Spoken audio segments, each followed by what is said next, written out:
बुद्ध का जन्म साकेत, जो अब लुम्बिनी, नेपाल में है, में हुआ था और उनके जन्म के बाद कुछ दिनों के बाद ही उनकी माता माया देवी का निधन हो गया।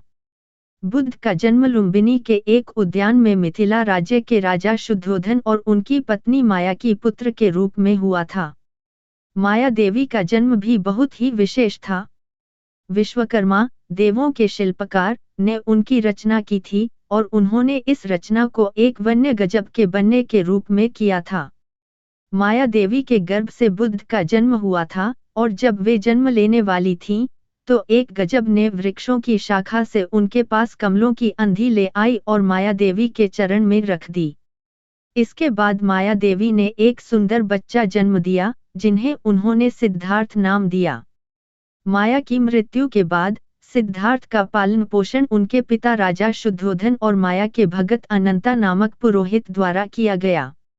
बुद्ध के जीवन की दो अहम घटनाएं हैं: प्रिंस सिद्धार्थ के बचपन में 4 आश्रमों में जाना और फिर मोक्ष की प्राप्ति के बाद उनके बुद्ध बन जाना।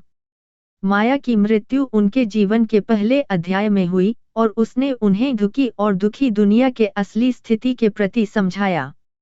बुद्ध के जीवन का उद्गम उनके माता की मृत्यु के बाद हुआ, जो उन्हें जीवन की अनित्यता और दुख की ज्ञान में प्रेरित करने का मौका दिया। यह घटना उनके जीवन के महत्वपूर्ण मोमेंट में से एक है, जिसने उन्हें मोक्ष की ओर अग्रसर किया।